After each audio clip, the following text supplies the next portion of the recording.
Bonjour à tous, c'est Jean-Luc Haut sur sa chaîne YouTube. Aujourd'hui, nous allons parler d'une nouvelle munition rôdeuse légère, la Toutatis, qui a été présentée par la société Thales française au salon du Bourget. Jusqu'à présent, le salon du Bourget 2023 n'a pas été marqué par des annonces fracassantes dans le domaine de l'aviation militaire. Si ce n'est la confirmation que le F-35A américain est toujours sensible aux orages, l'appareil américain ayant annulé en début de semaine sa démonstration en vol du risque du fait d'un orage sur le site et de l'arrivée de la Belgique comme observateur pour le programme SCAF. Ce n'est pas le cas du domaine des drones militaires de tout type, particulièrement dynamiques.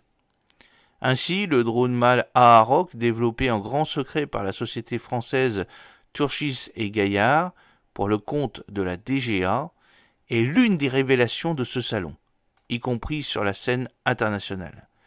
C'est également le cas du drone italien Falco Explorer de Leonardo, présenté pour la première fois en version armée sur le salon. Le salon a donc également été l'occasion pour la société française Thales de présenter sa nouvelle munition rôdeuse, le Toutatis. Un drone léger, évoluant dans la catégorie du futur Colibri, développé par MBDA pour le compte de la DGA, doté d'une autonomie de 30 minutes et d'une portée de 10 km, et emportant une charge militaire suffisante pour détruire un blindé léger ou un poste fortifié. Les munitions rôdeuses légères d'infanterie offrent une capacité de tir indirect de précision forte, utile en combat urbain ou masqué, comme pour éliminer les postes de tir retranchés adverses. Contrairement au Colibri, le Toutatis a été développé en fonds propres par Thales et une entreprise spécialisée dont l'identité reste inconnue à ce jour, avec le soutien de l'agence Innovation Défense. Léger, il peut être transporté dans son tube de lancement par un fantassin, à l'instar d'un Switchblade 300 américain, en faisant une alternative intéressante au mortier léger pour accroître la puissance de feu des unités d'infanterie débarquées, notamment en les dotant de capacités de tir indirectes de précision. Pour l'heure, Thales reste discret quant aux performances de sa nouvelle munition vagabonde, comme au sujet de son état d'avancement. Au mieux sait-on que celle-ci a déjà volé. On ignore en revanche certaines informations clés comme le type de charge militaire, sa capacité à résister au brouillage, ainsi que la précision de ses systèmes de détection et de visée.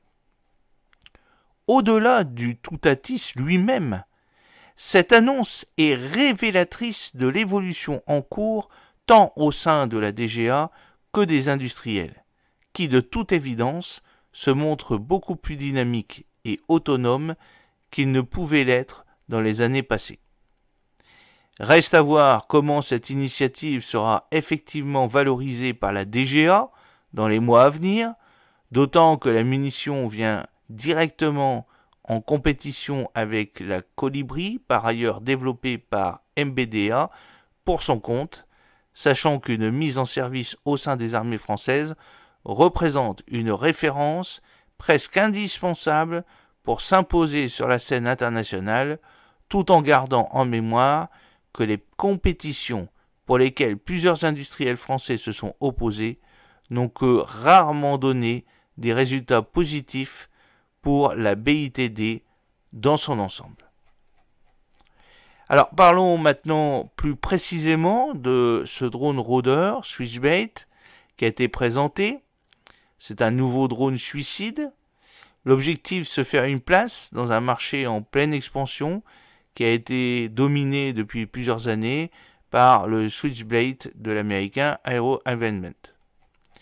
Alors comme vous le savez, la munition rôdeuse dévoilée par Thales au Salon du Bourget n'est pas d'un concept nouveau, mais est pour la France la réalisation d'une munition équivalente au Switchblade et nationale. On connaissait le Switchblade, drone suicide de l'américain Environment, le Héros développé par l'israélien U-Vision, le Lancet abondamment utilisé en Ukraine par les forces russes. Donc un nouveau venu sur le marché en plein boom des munitions rôdeuses ou munitions téléopérées vient d'être annoncé au Salon du Bourget, le Toutatis développé par le géant français de l'aérospatiale, la défense et de la sécurité Thales. Son poids, moins de 4 kg, doté d'une charge militaire d'1 kg environ, ce drone suicide qui a déjà réalisé plusieurs vols vise un marché aujourd'hui dominé par le Switchblade, leader du marché, utilisé par les forces ukrainiennes et commandé au printemps par la France. Toutatis, du nom du dieu celte de la guerre et de la foudre, avait été proposé sur la compétition Colibri de l'Agence Innovation de Défense, mais il n'avait pas été retenu.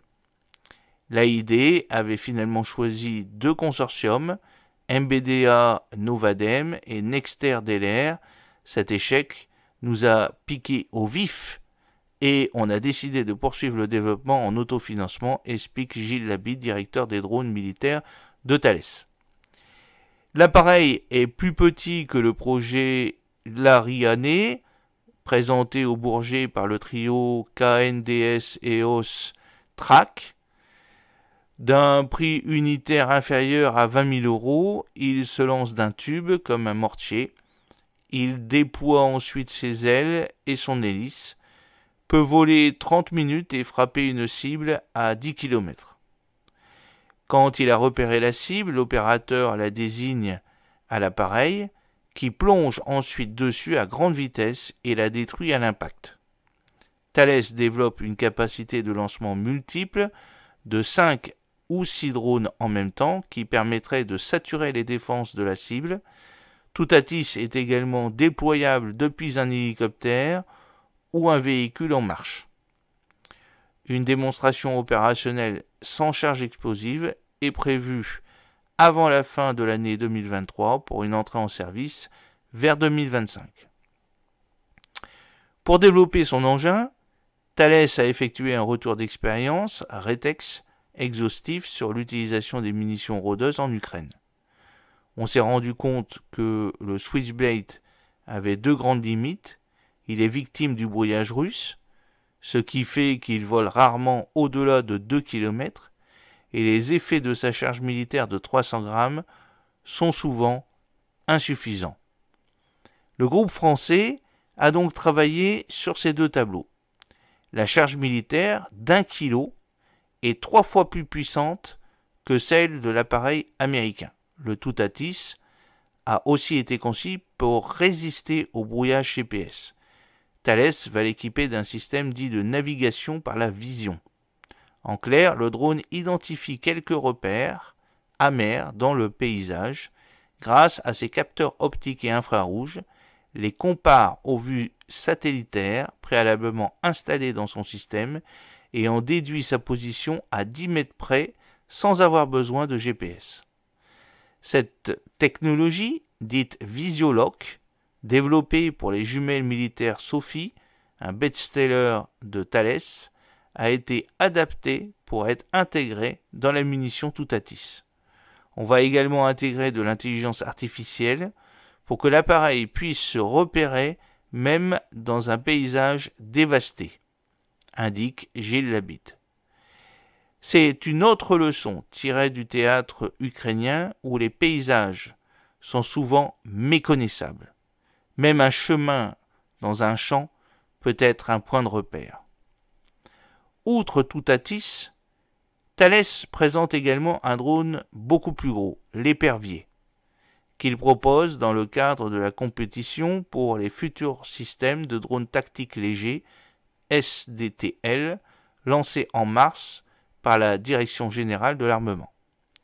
L'épervier, d'un poids de 80 kg et de 10 heures d'autonomie, affiche 17 kg de charge utile et 100 km de rayon d'action.